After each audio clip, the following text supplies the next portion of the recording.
Kanilang simbahan, guys.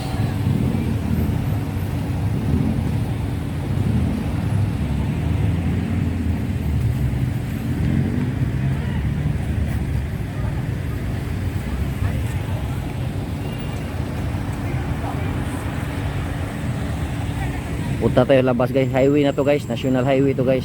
Paglabas natin.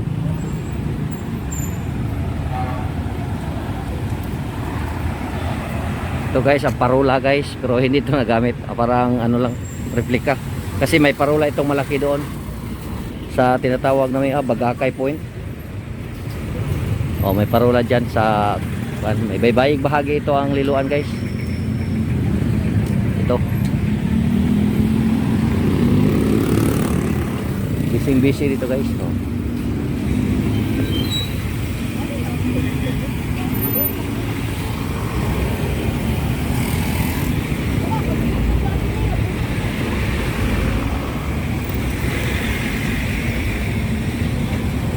Ito ang project, guys. Naganapin, oh. Guys, so, ang project na ito ay para pagpa ano sa traffic dito. Para maiwasan ang masyadong traffic, ito ginagawa. Patungong Cebu City, pwede ka na magsakay ng ferry. O, yan. Yan.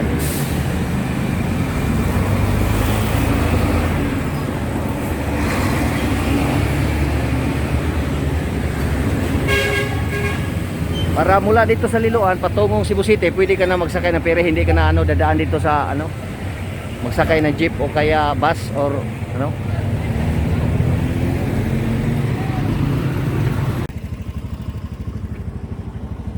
Hello, guys, nandito tayo ngayon, guys, sa tawag nating dito nagkukuha ang pangalan ng Liloan.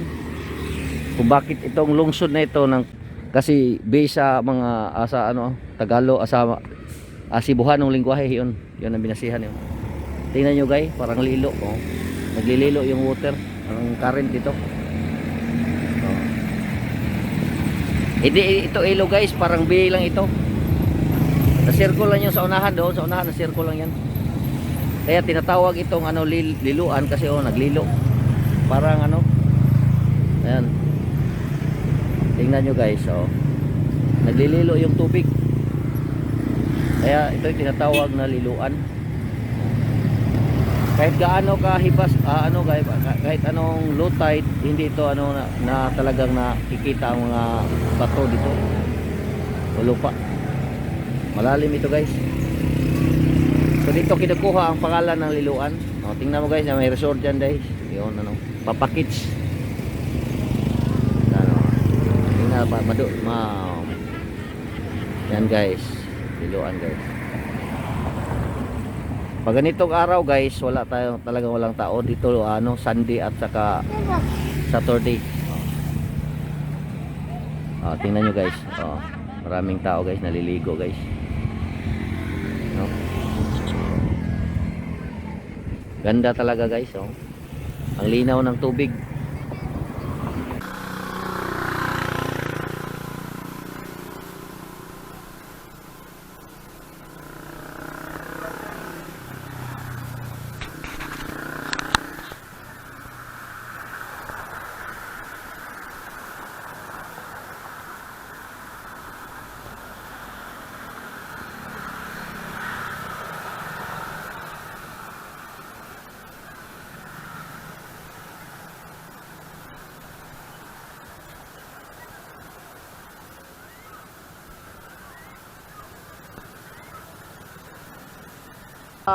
Mga 18 kilometers from Cebu City itong liluan.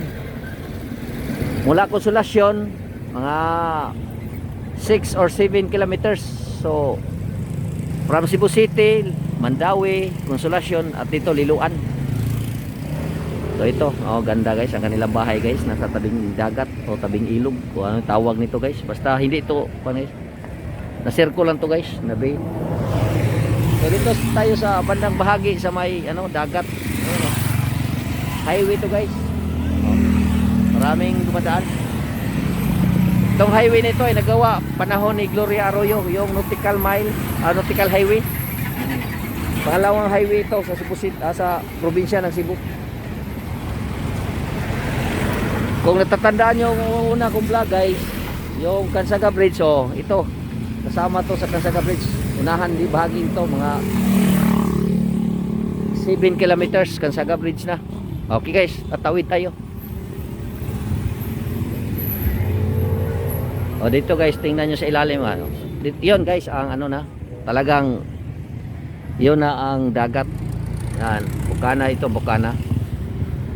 So marami ditong maliligo guys, mga bata. Tingnan nyo na yung mga naliligo, mga bata. Yan,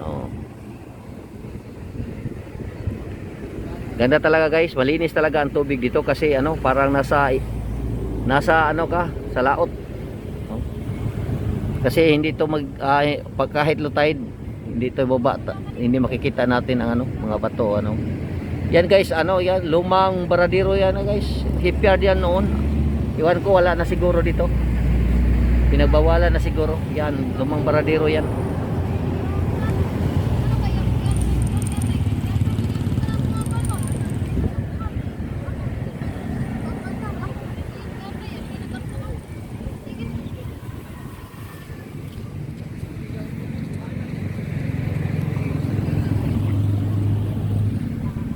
Guys, kalakas ng current guys. Tingnan nyo.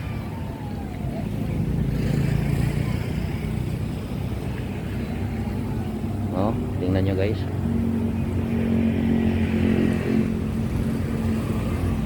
Yun guys, anong bakod yung may bakod sa itaas?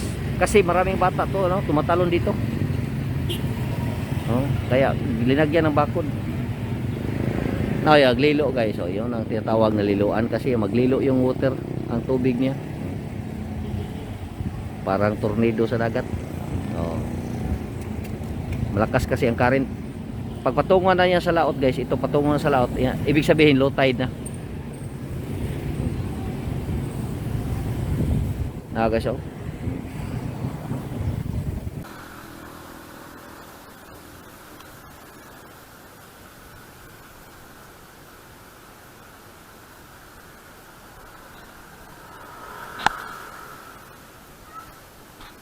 So guys, nagpakalakas ng agos guys.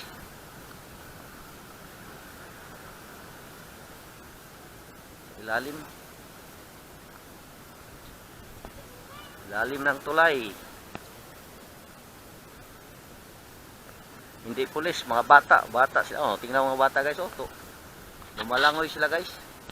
Oh.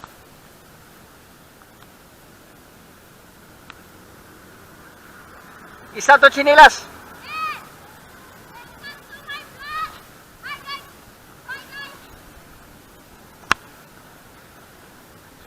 Mga bata guys, alam na nila.